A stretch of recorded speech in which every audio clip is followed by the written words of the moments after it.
Bom dia, boa tarde, boa noite, bom domingo.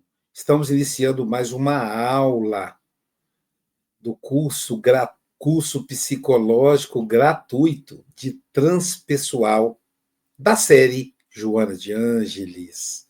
Desculpe, domingo passado tivemos um problema sério de internet em Guarapari. Era uma torre geral.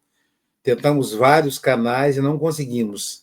Nem no Café com o Evangelho e muito menos a Joana de Anjos depois. Então, por isso, o episódio que iria ao ar semana passada está indo ao ar hoje. Então, pedindo essas desculpas aí, passamos aí por um feriadão, né? Foi o feriado de... Tivemos o feriado de 15 de novembro, na quinta-feira passada, e quarta-feira última agora, o feriado do Dia da Consciência Negra. Vamos pedir a Joana de Ângeles que nos inspire para que sejamos instrumento da orientação do mundo espiritual para cada um de nós. Até porque vamos tratar de um assunto muito interessante, né? A posse e a não posse. Então vamos começar com o significado da palavra posse. A palavra posse, ela deriva do latim, é uma palavra que tem origem no latim. Então a gente vai encontrá-la no latim cuja origem é, deixa eu localizar aqui, estava certinho, já me perdi aqui um pouquinho, desculpa, vem do latim potere. Ela não deriva do latim possiu, mas do latim potere, posse, do latim potere. Potere é a mesma origem do poder. Então, posse tem o mesmo radical de poder. Então, a posse ela tem está muito mais relacionado com o poder do que possuir, ter, poder. Então, a posse de um carro novo me dá o poder de destaque. A posse do cargo por exemplo, tivemos eleições para prefeito e vereador. A posse do cargo de prefeito, né, deverão tomar posse nos próximos dias os prefeitos, vereadores do Brasil. Então, eles vão tomar posse, vão ter poder. Então, por isso é que a palavra posse, ela deriva do latim, né, do latim potere, que significa poder. Então, ter posse é ter poder. E é exatamente essa ideia de poder, de potere, que envolve a cada um de nós. Que surge desde o reino animal, com a ideia do macho alfa, da fêmea alfa, daquele que domina. Então, aquele que tem o potere, que tem o poder sobre os demais. O pai primevo, né? Então, o líder da tribo, o guerreiro. Então, isso é ter posse. Posse é ter poder. Por isso que a gente tem tanta dificuldade em lidar com a posse. A Joana de Ângeles diz que para a gente lidar com a posse, a gente precisa primeiro pensar qual é o sentido, qual é o sentido existencial da nossa vida. É perguntar a nós mesmos qual é o meu sentido existencial. Aí começa tudo. Porque quando a gente fala de posse, a gente fala também de apego.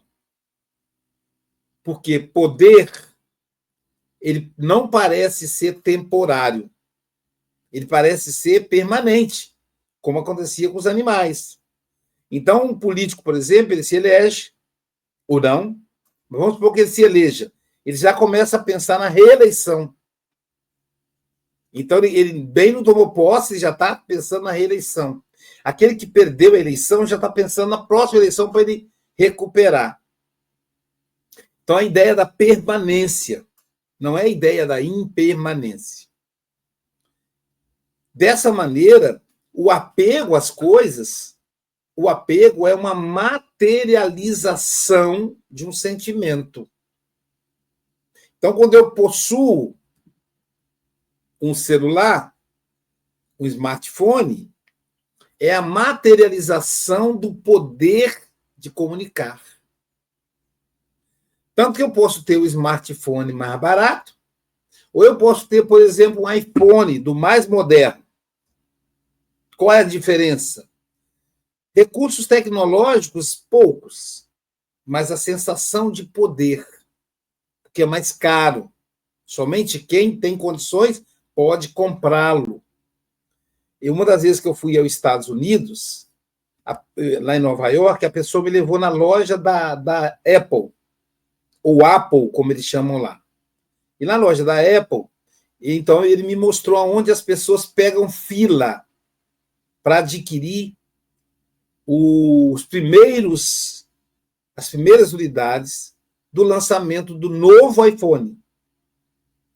Então, é uma fila quilométrica, que no Brasil se compara, nem no SUS tem mais, né? Aquelas filas no SUS para poder conseguir consulta, e nem sempre conseguia.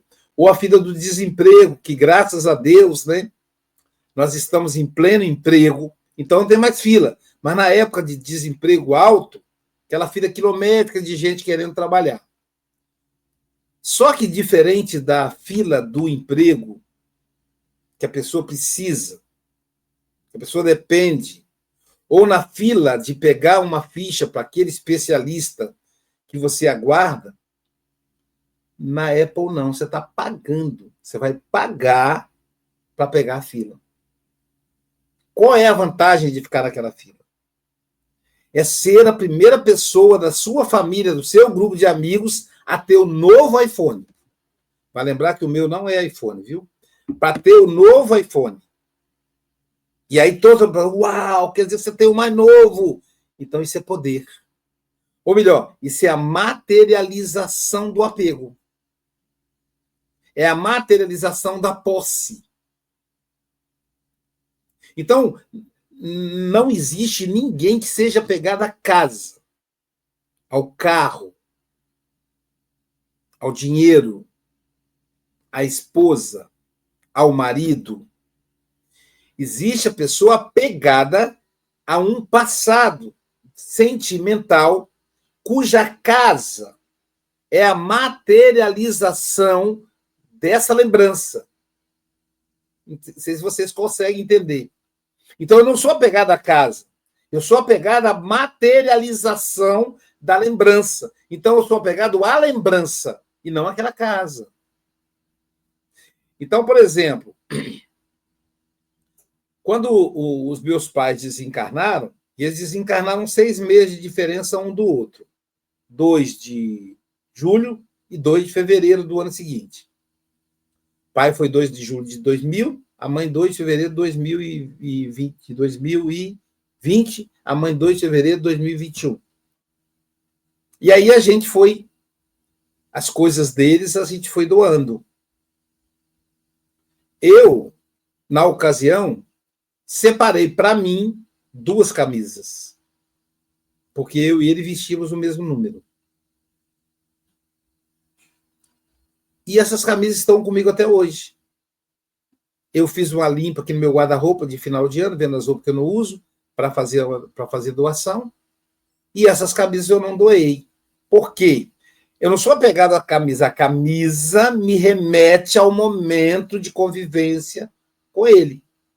Então, quando eu sinto saudade dele, eu visto a camisa. A energia dele está na camisa? Não mais.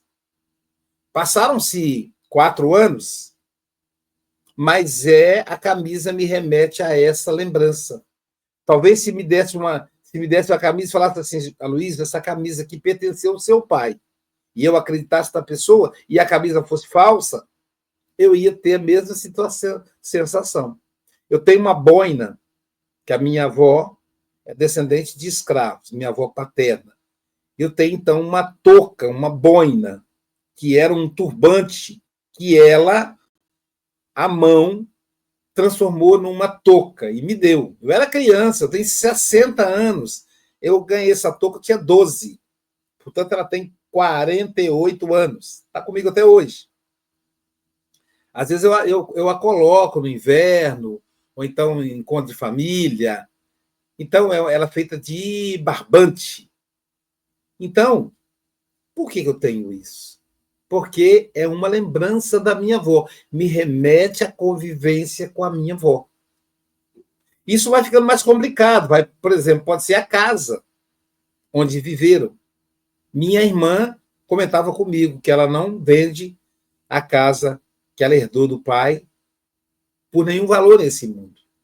Porque quando ela entra na casa, ela se sente retornando para os braços do pai e da mãe. Então, é a materialidade da posse. Por exemplo, essa aliança. Que valor tem essa aliança para mim? Um valor de mercado? Do ouro? Não. Ela poderia ser de metal, que, aliás, é o que eu faria hoje. Porque o ouro estimula a destruição na África, no Brasil, o mercúrio na Amazônia. Então, o ouro lembra isso. Mas eu uso-a há 34 anos.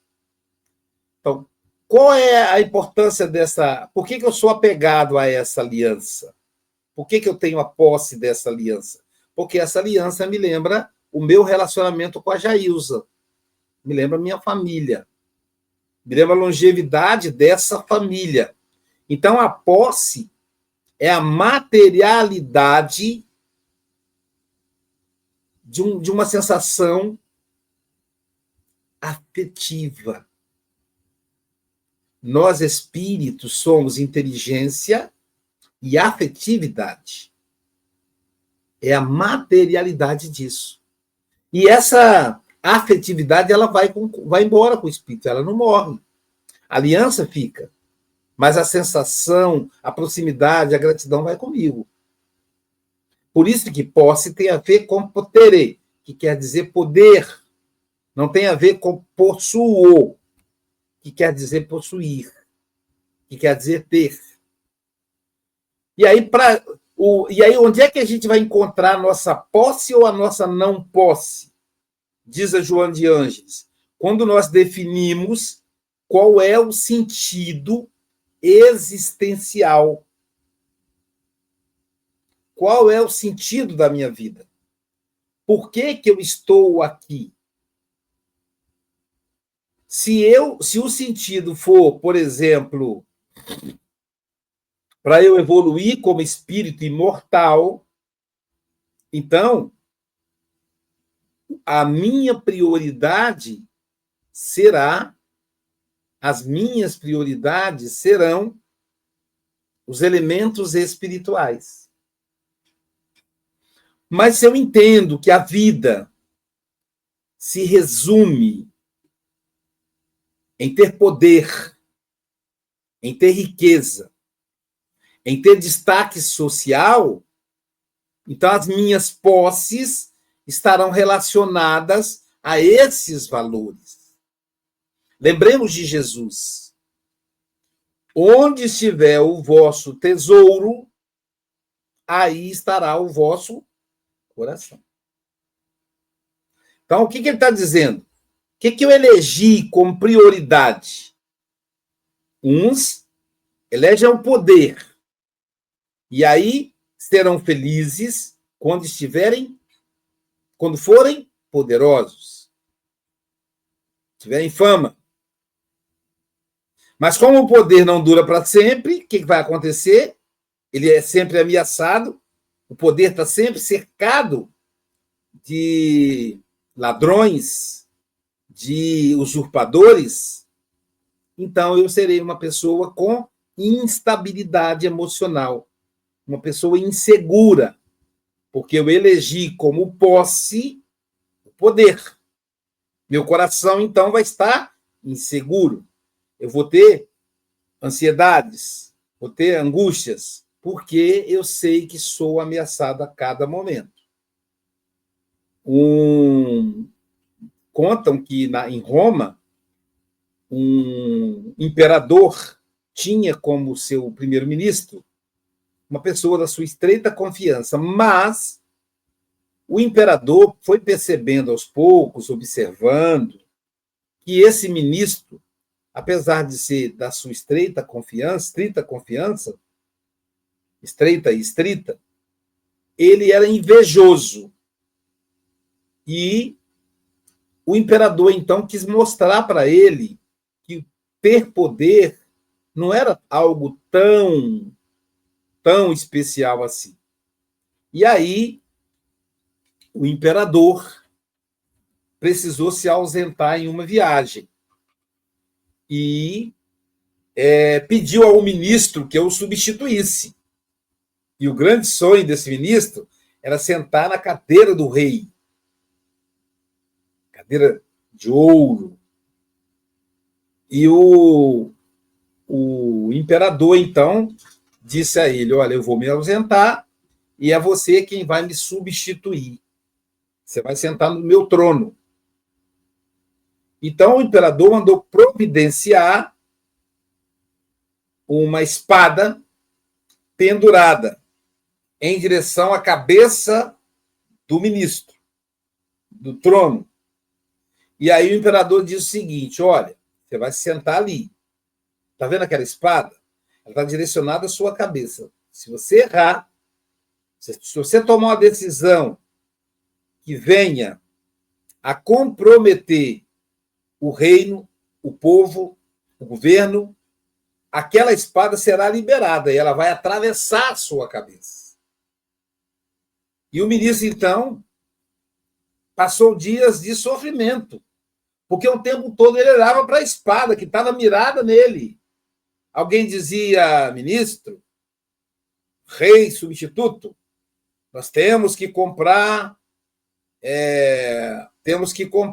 alimento para o povo.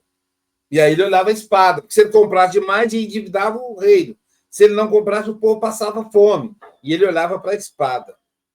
Então, quando o rei retornou, o ministro deu graças a Deus e disse a ele: nunca mais me coloque nessa função. E aí ele aprendeu que sentar naquele trono não era tão agradável assim, porque era como o rei se sentia.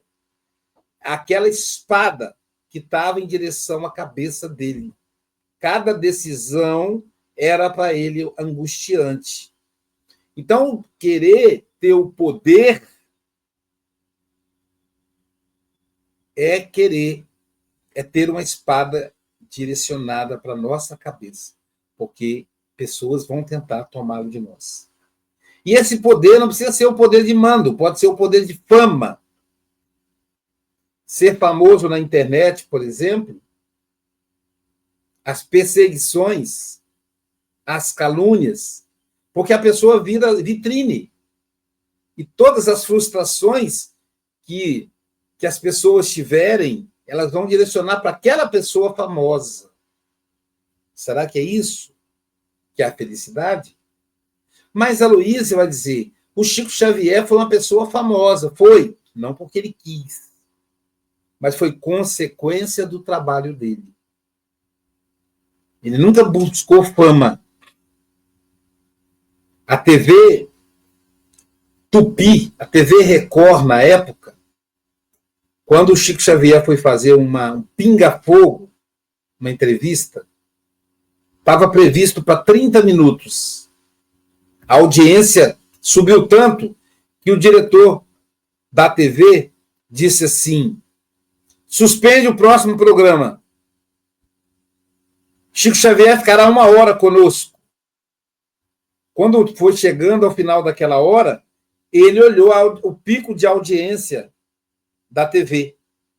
E ele disse: suspenda o próximo programa.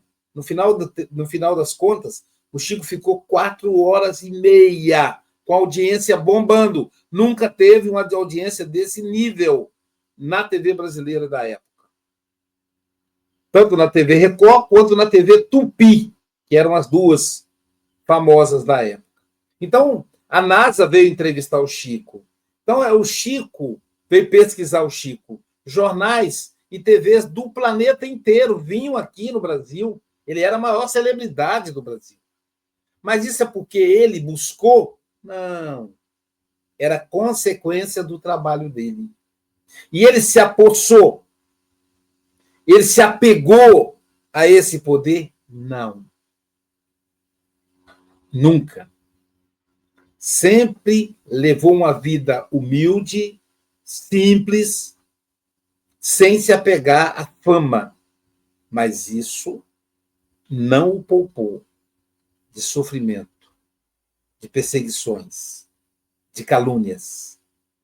Algumas vindas do próprio movimento espírita. Então, vale a pena? Quando você olha para alguém, porque aí entra a questão da não posse. Quando você olha para alguém que é famoso e você sente inveja, pensa nesse efeito colateral. Talvez, ao invés de você sentir inveja, ao invés de eu sentir inveja, eu deva fazer uma prece. Vibrar pela pessoa, para que ela tenha força, para levar adiante a missão dela. O que está muitas vezes ali, o que está ali não é a fama, e sim a missão dela. Imagina um Papa Francisco como edifício. Imagina uma Irmã Dulce, um Divaldo Franco. Não é fácil, gente. Não é fácil. Então, qual é o objetivo? Como é que eu vou lidar com isso? Como é que eu vou escolher o que eu quero possuir e o que eu não quero? O que não é posse. Porque o Chico, apesar de ser famoso, para ele a fama, o poder, era uma não posse. Ele não possuiu. Nem centro espírita grandão ele tinha. Podia ter um centro espírita gigante, imagina. Era a Casa da Prece. Um lugar pequenininho chamado, escrito assim, propriedade particular do Chico Xavier. Ou seja, a casa dele. O centro espírita dele era na casa dele. Como é que pode? Quando alguém dizia, vamos aumentar, ele falava, abra um centro espírita, meu irmão. Você que quer algo grande, abra, precisa mesmo.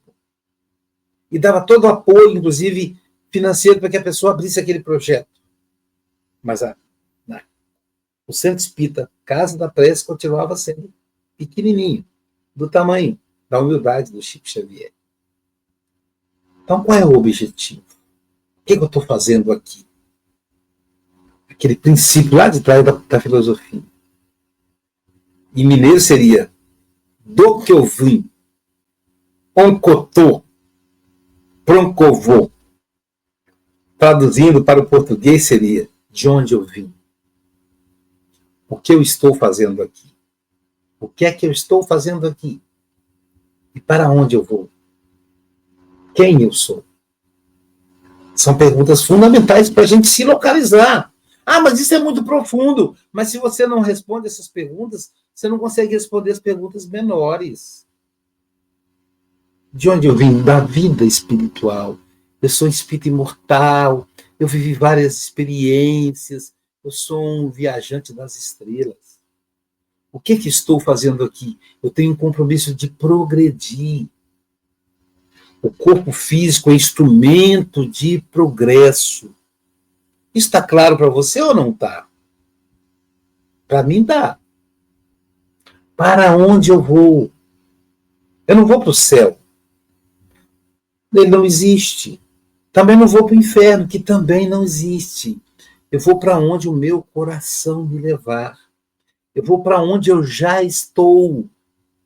É aonde eu estiver psiquicamente, encarnado ou desencarnado. Não faz diferença. Não existe expectativa, então, após a morte. Eu só sou. Para onde você vai, Luiz, quando você morrer? Para onde eu estiver. Com todos é assim. Isso é claro para mim? Ou eu tenho dúvida? Como disse o Francisco Mogas, eu não acredito na reencarnação. Que acreditar a gente pode deixar de acreditar. Eu tenho certeza da reencarnação. É diferente. o paradigma da reencarnação impacta na minha vida. Então, é importante ver qual é o sentido, qual é a finalidade da minha vida. Eu quero melhorar como espírito imortal, quero vencer minhas dificuldades morais, quero ganhar virtudes. É essa a finalidade? Então, eu vou lembrar que os recursos amoedados, o que é material, é apenas instrumento para o meu progresso. E não uma finalidade. A finalidade não é possuir. A finalidade é administrar o que me vem, né? O que me aparece à mente. Essa é a finalidade. Então, quando a posse ela passa a ser responsável pelo significado existencial, então eu passo a ter o quê? Instabilidade. A posse que é poder. Eu quero ter poder. O poder de ter um emprego. Eu posso ficar desempregado. O poder de ter um salário. Eu posso perder esse salário. O poder de ter saúde. Eu posso perder a saúde. O poder de estar casado. Eu posso perder o companheiro, a companheira.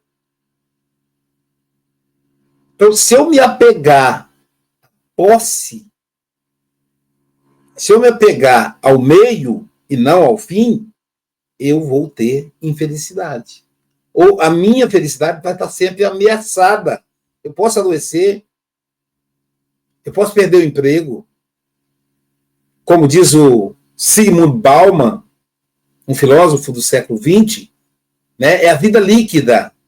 A vida não é mais sólida, ela é líquida, ela é fluida, ela se movimenta como a água. Então, com isso, o meio ambiente está ameaçado. As guerras, os valores, as pandemias, a queda de juros,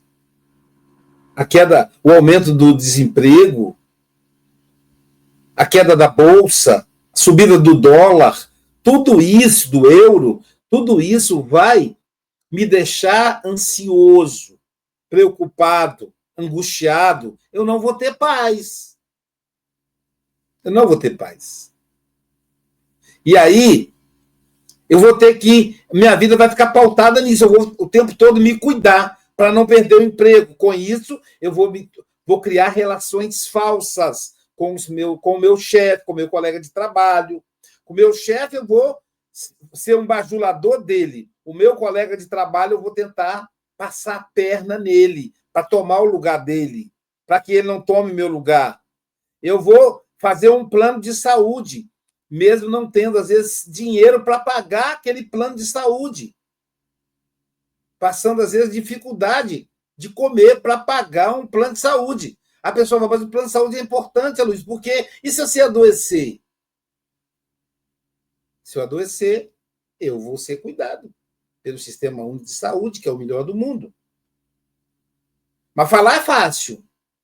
Mas eu procuro viver. Isso não faz sentido eu não ter algo para comer, não poder ir ver um filho, não poder viajar, porque eu estou pagando um caro plano de saúde. Claro que quem pode pagar, ok. Eu sempre falo isso. Quem pode pagar, está tudo bem. Eu tenho 5 filhos. Imagina se eu fosse fazer plano de saúde. Seriam 7 pessoas. Só com o salário de deputado, de juiz, que eu ia dar conta. Então, eu tinha a opção, ou eu ter filhos ou ter plano de saúde. Eu optei em ter filhos. Aí, estou dando exemplo da saúde, por exemplo, um carro. E se o carro bater? Eu tenho que fazer o seguro. O seguro vai me ter custo. Então, percebe que eu fico escravo da moeda, dos empreendimentos, dos juros. Então, se eu não fizer o seguro, eu posso bater o carro e perder o carro. Se eu perder o carro, o que eu vou fazer? Vou andar de Uber. Vou andar de ônibus. Qual o problema? Mas eu não quero perder o status de ter um carro. Então é status. Veja, a posse não é o carro. O carro é uma materialidade da sensação de possuir, de ter poder. Só que quando eu fico preso a isso, o que acontece? Eu crio relações de falsidade, amigos falsos, bajulação, eu vou bajular e vou ser bajulado, eu vou ter filhos ingratos, ociosos, eu vou ser ingrato com os meus pais, porque eu tenho medo de perder. Mas se eu pensar de outro jeito, se eu priorizar outras questões, se eu priorizar a virtude, se eu perder o medo da morte, se eu não tiver medo da morte, se eu não tiver apegado à vida, não tiver a vida como posse, então eu posso gerar simpatia verdadeira. Ser autêntico, genuíno. Eu posso gerar amor. Eu posso ser companheiro, porque vai ter momentos que eu vou ter que escolher entre um amigo e a posse material. E se eu escolho o amigo, essa energia, não precisa nem de um dizer para o outro, essa energia vai provocar no outro fidelidade. O Aloísio é alguém com quem eu posso contar. Eu vou gerar afetividade. Eu me lembro de duas situações que me colocaram bem essa questão. Uma delas foi quando uma faculdade me convidou para lecionar História do Brasil nessa faculdade. E aí, tudo bem, ela pagaria 50% a mais do que a outra faculdade que eu trabalhava. Então, como eu tenho muitos filhos, né? Eles eram pequenos, eu precisava ganhar mais. Então, o que eu fiz? Fui lá fazer entrevista, se desse tudo certo, eu ia sair da faculdade que eu estava para entrar na faculdade que ia me pagar um salário 50% a mais. Chegando lá, fui fazer entrevista, e a entrevistadora, a diretora, falou para mim, olha, digo, como é que foi? Por que vai ter essas aulas? Ela falou, porque a professora fulano de tal não está indo bem, então nós vamos demiti-la.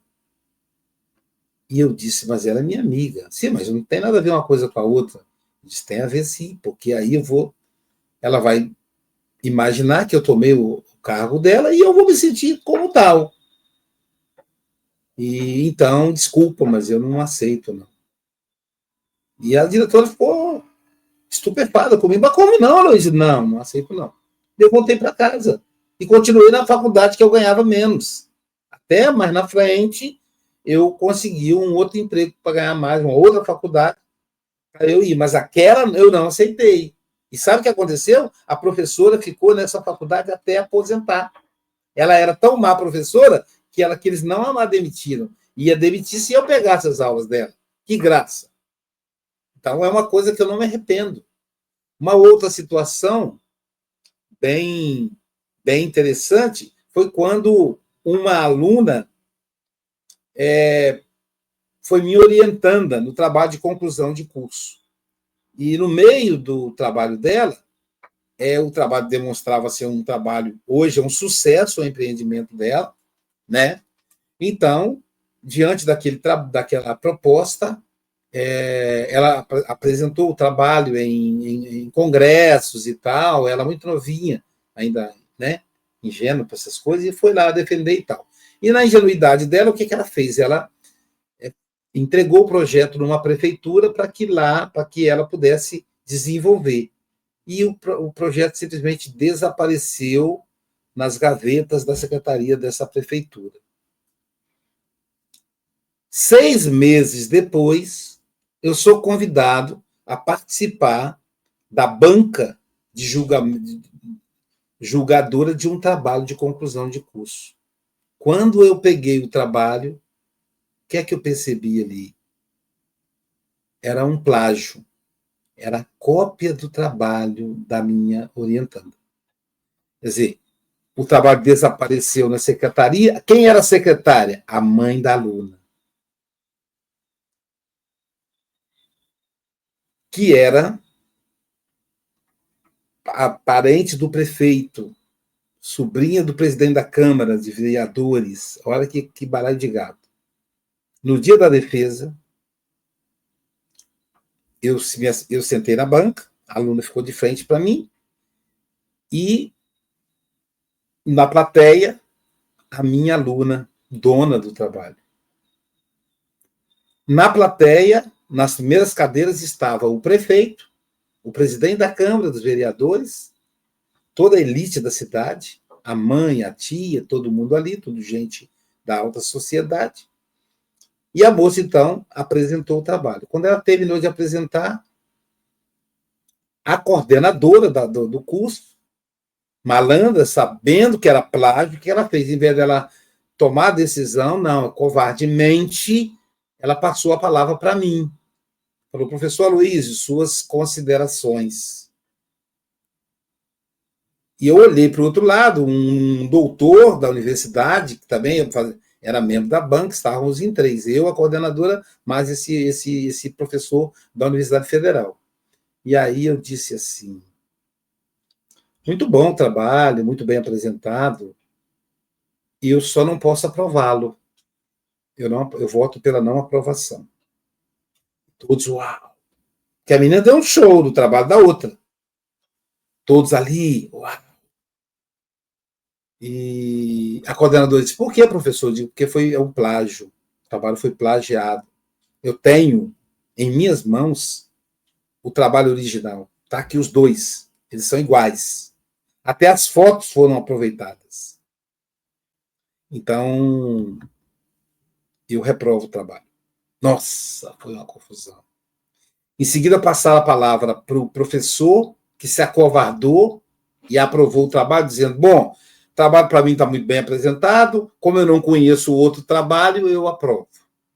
A coordenadora, como ela percebeu que era o prefeito, o chefe dela, o presidente da Câmara, também aprovou. Enfim, 2-1.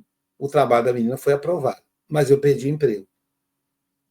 E o diretor falou comigo, se você fizer uma carta abrindo mão do que você disse, dizendo que você se enganou, eu mantenho o seu emprego.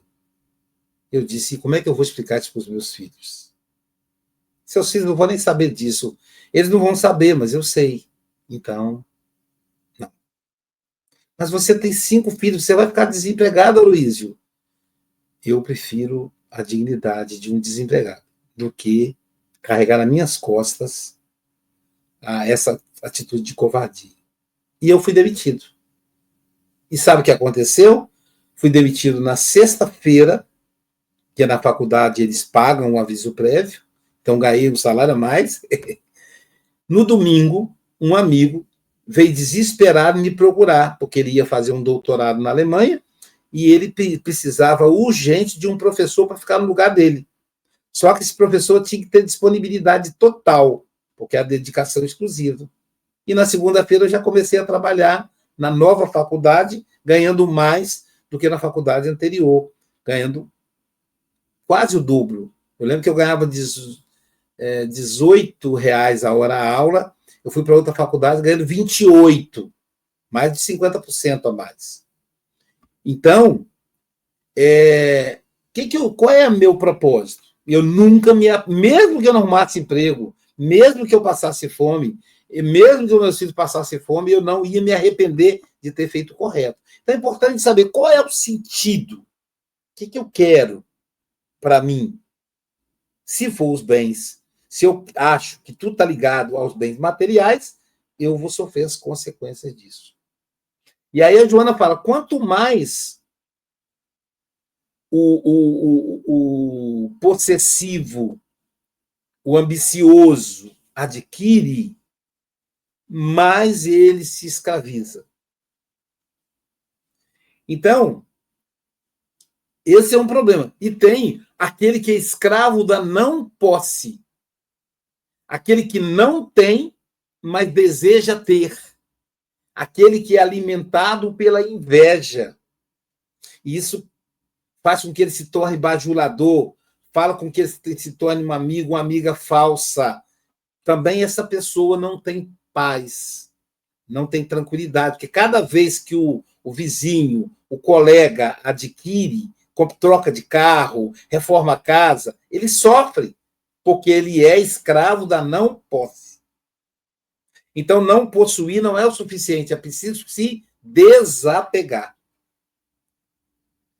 E aí a Joana vai dizer, o que não se tem bem examinado não faz falta, porque é possível viver com aquilo que está ao alcance, desde que se coloque a mente e o sentimento no padrão em que se encontra. De novo, o que não se tem não faz falta. Lá nos Estados Unidos, os espíritas dos Estados Unidos é bem interessante, que lá, diferente da Europa, né? Os brasileiros lá, quando você vai cumprimentar, a mão deles está cheia de calo. Os espíritas dos Estados Unidos são faxineiros, são babás, são cuidadores, são pedreiros. O trabalho deles é pesado. E eles têm pouca folga, não têm direito a feriado remunerado, os direitos trabalhistas lá são bem escassos. Nesse sentido, nós aqui somos muito mais evoluídos. E aí, em função disso, o que ocorre? Quando a gente está lá, a gente vai passando de mão em mão. Por quê? Se eu ficar lá 9 dias, digamos, é como se fosse 9 casas diferentes. Eles fazem um esquema de rodízio para eu ficar com a pessoa no dia de folga dela. A folga não é necessariamente o domingo. Então, pode ser um dia na semana. Então, eu fico na segunda com fulano, na terça com Bertano, na quarta com outro, na quinta com outro, e fica lá para cá. Quase todo mundo lá tem carro. Então, um leva para a casa do outro, né? Tal, vai indo.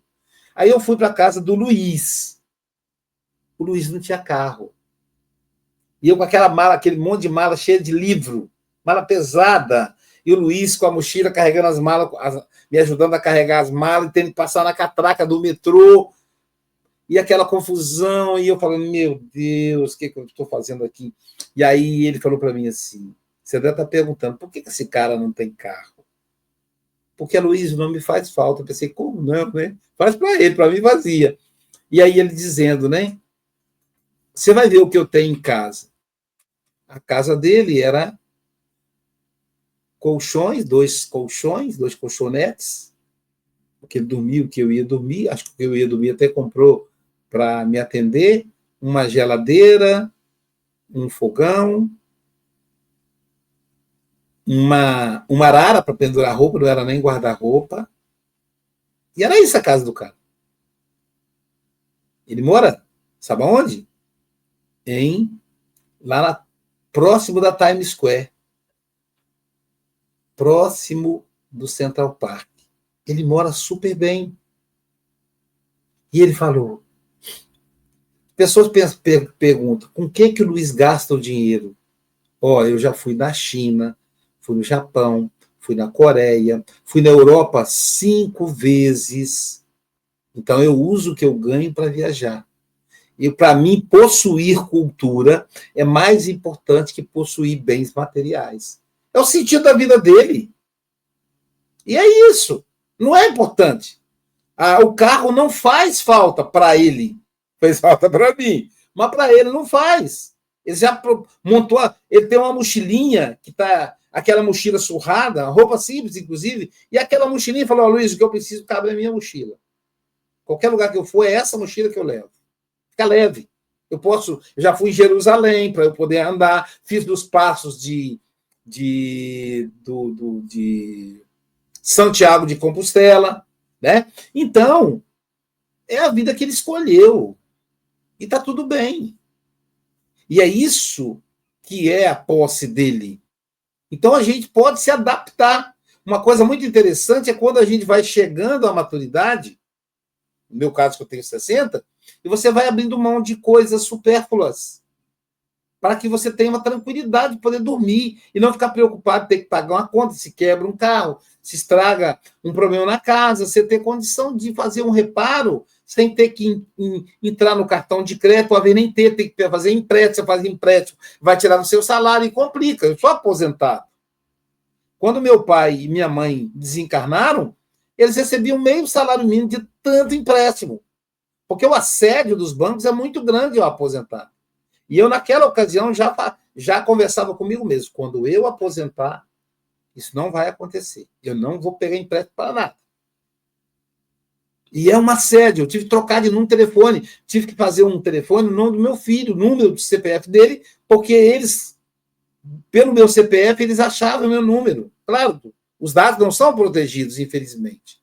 Então, é a escolha. E o Luiz escolheu não possuir carro, né? Então, diz a Joana, quem tem dinheiro e poder, às vezes sofre carência de saúde e de paz, ou de amor e de ternura, ou de liberdade, para fazer o que lhe interessa, e não somente o que as circunstâncias exigem. Olha só, eu tenho dinheiro e tenho poder, mas não tenho saúde.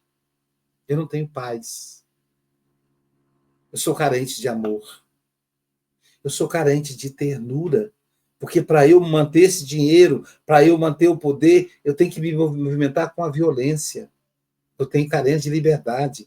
Eu não posso simplesmente parar de fazer, porque senão a coisa complica. Olha só. É para a gente meditar. Igualmente, quem não tem dinheiro nem poder, diz a Joana, pode encontrar-se em alegria e confiança de melhores dias, um clima de resignação, experimentando a escassez que o auxiliará a administrar a abundância quando ela chegar a alcançá-lo. Então, disse Jesus, aquele que me é fiel no pouco, me será fiel no muito. Então, se eu consigo administrar e viver com pouco, quando chegar ao muito, eu não vou ficar escravo.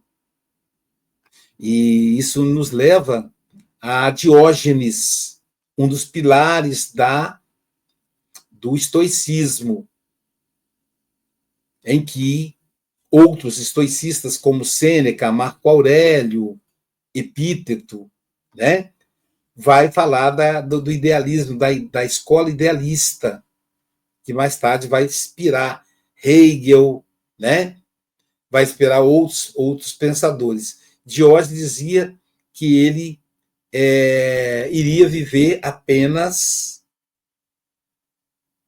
com uma caneca. Até que ele descobriu a criança tomando água na bica. E descobriu que nem a caneca ele precisava.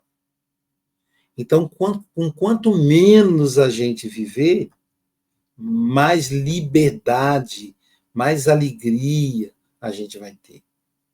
E todo esse processo de posse é uma ilusão que nos leva, a um outro ponto. É uma ilusão que nos leva, por exemplo, nos faz fugir do encontro conosco mesmo. O que o Jung define como self, que é a totalidade da psique, que é o consciente e o inconsciente. É quando eu começo a perceber o meu inconsciente. É como eu começo a perceber o meu inconsciente pessoal, as minhas tendências, as minhas angústias, os meus sofrimentos, as minhas vocações também, as minhas fortalezas. Então, toda a posse é um mecanismo de fuga do encontro comigo mesmo. Eu preciso me conhecer. Eu preciso descobrir por que eu tenho raiva de fulano. Ah, porque ele me provocou. Não, sou eu que sinto. Não é de fora que está vindo, é de dentro. Onde é que está isso? Eu preciso me conhecer. Conhecer a minha história. Conhecer meu patrimônio verdadeiro. Não patrimônio material. Meu patrimônio pessoal. De onde eu vim. Quem eu fui. Quem eu sou. Como foi minha infância. Talvez aquela pessoa que eu tenha raiva me lembre do meu pai. Talvez eu tenha raiva do meu pai. Talvez aquela pessoa com quem eu simpatize tanto. Não tem aquela pessoa que dá vontade de você abraçar, você quer ficar perto. Talvez essa pessoa me lembre meu pai. Olha só que interessante, o mesmo pai me lembre meu pai. Aquele homem afetuoso, carinhoso, que me orientava, que me corrigia, que me dava segurança. Existem pais que dão segurança. Existem pais que são violentos, que torturam os filhos. Talvez o ódio seja por lembrar desse pai. Talvez aquela pessoa se pareça com esse pai que tortura. Pois eu tenho raiva. Pois eu não sinto simpatia. Pois eu tenho asco. Talvez a vontade que eu tenho de abraçar uma pessoa me lembra o pai. Qual pai? Aquele pai afetivo, que me deu segurança, que me ensinou, que me deu afeto. Então eu preciso saber quem foi meu pai. Só que eu vou saber isso me avaliando, estudando-me, analisando-me. Se eu tiver condições de fazê-lo sozinho, na autoanálise, ótimo, excelente. Talvez eu precise da ajuda de um profissional, de um analista, para eu falar para ele as minhas angústias, para ela as minhas angústias, para eu falar da minha infância. E aí esse profissional, que é um profissional, vai me ajudar a fazer essa conexão. Mas aonde eu vou arrumar dinheiro para isso? Eu tenho que pagar a prestação do carro novo que eu troquei. Eu tenho que pagar o cartão de crédito que eu gastei. Percebe a relação da posse e não posse? Mas se eu sou a prioridade, então eu vou investir nisso. Então eu preciso me conhecer para eu, até mesmo para eu desapegar, porque o desapego não é fácil.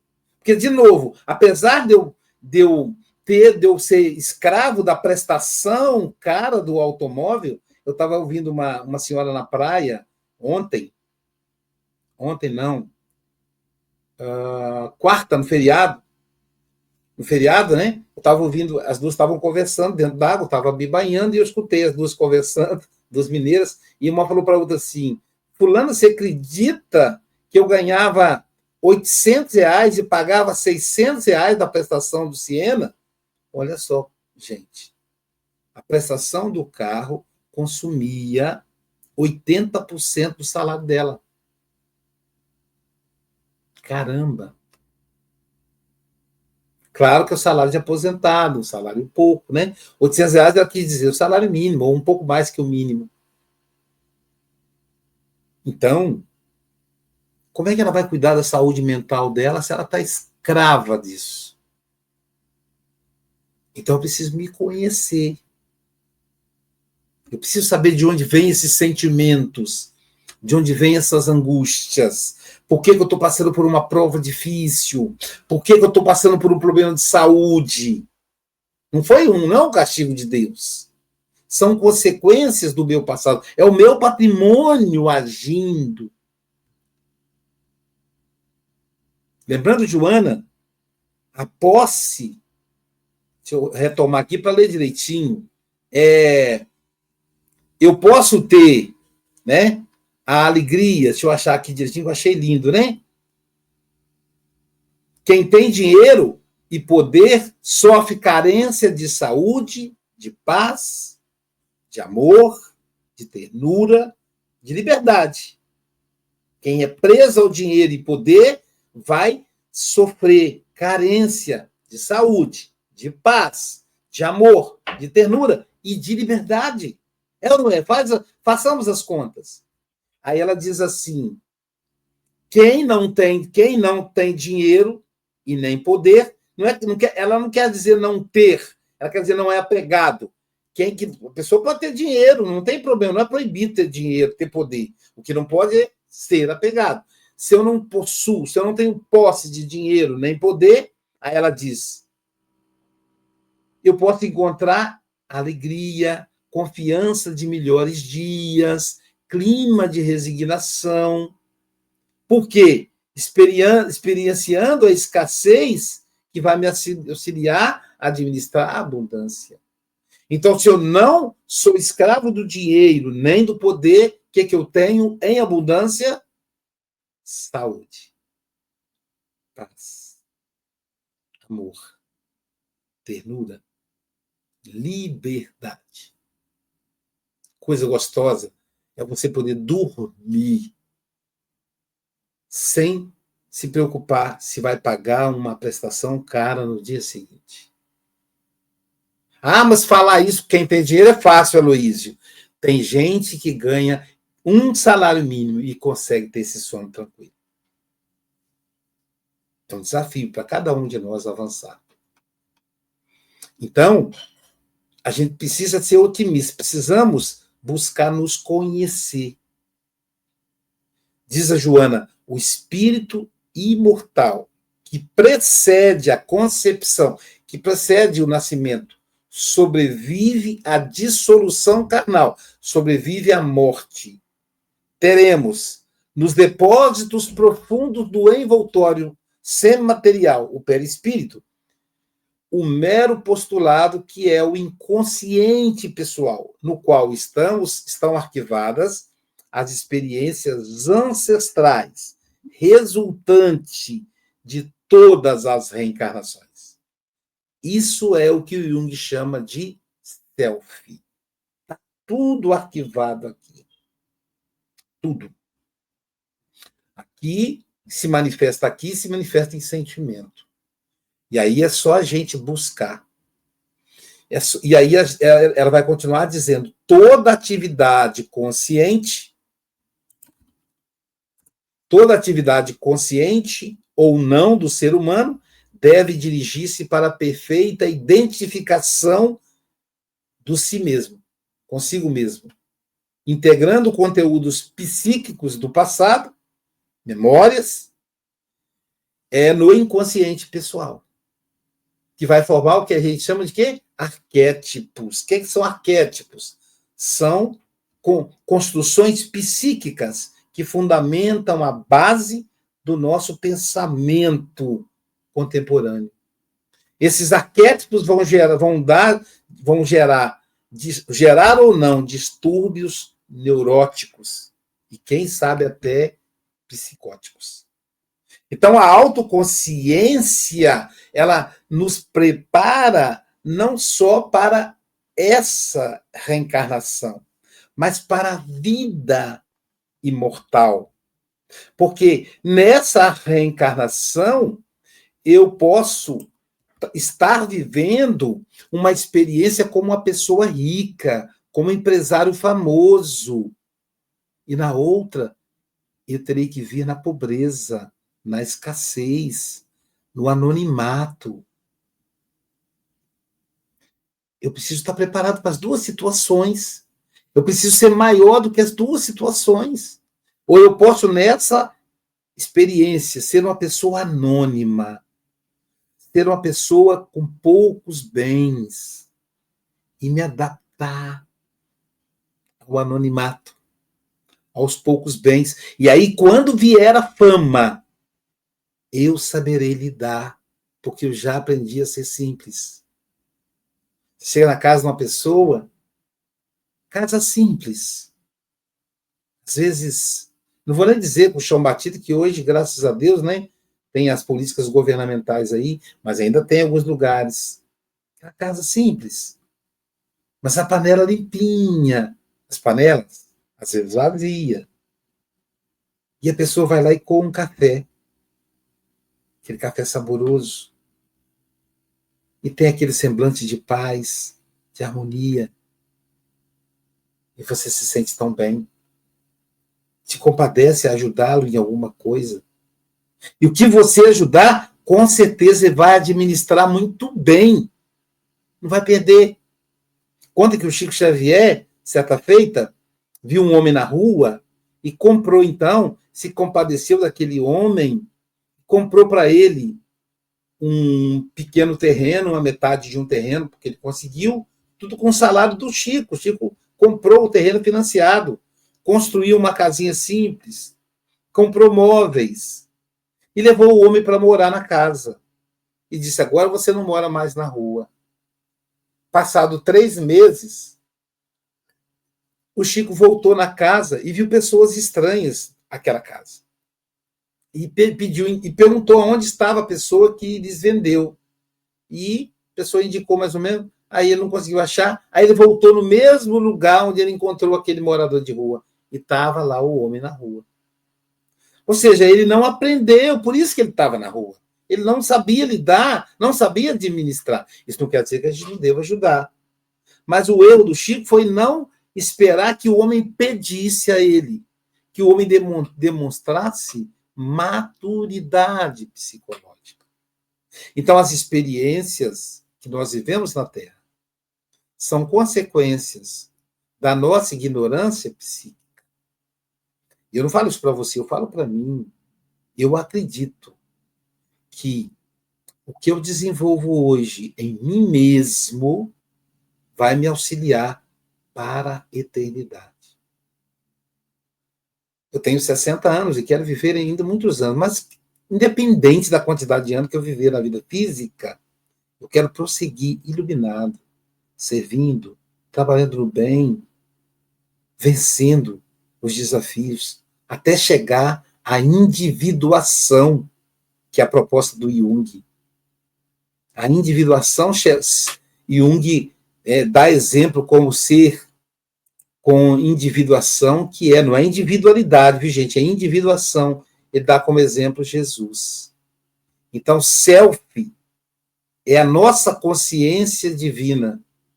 E a Joana vai dizer que para atingir o self é fundamental que a gente desenvolva em nós a religiosidade, o contato com Deus, o contato com o divino, sem temor, sem ansiedade, sem transferência de realidade objetiva ou de fugas. Não, é por dentro. Não é a casa espírita, não é a igreja, é dentro de mim. É a mensagem me transformando. É a fé religiosa me provocando uma transformação. Então, ela vai dizer que um ponto fundamental para aquele psicanalista, aquele psicólogo, aquele terapeuta que quer ajudar a pessoa a encontrar o self, a se conhecer, é exatamente encaminhá-la ao Evangelho de Jesus, em que ela vai citar Mateus, capítulo 5, versículo 25, em que Jesus diz assim: reconcilia-te depressa com o teu adversário, enquanto estás a caminho com ele, para que não te aconteça que o adversário te entregue ao guarda e sejas lançado na prisão. E aí, quando a gente fala em conciliação, em reconciliação, a gente pensa numa pessoa, mas é conciliar dentro de nós. Conciliar com essa posse material transformando-se em algo do alto patrimônio, do self, de dentro de nós. É o adversário íntimo que a todo momento me convida à prisão, ao apego aos bens materiais. Muito bom, né, pessoal? Joana sempre maravilhosa. Adorei conversar com vocês. Tenhamos um domingo de paz, de luz. Deixa eu ver se eu já tenho cartaz do próximo domingo, que aí já é dezembro, né? 24, já é dezembro, acho.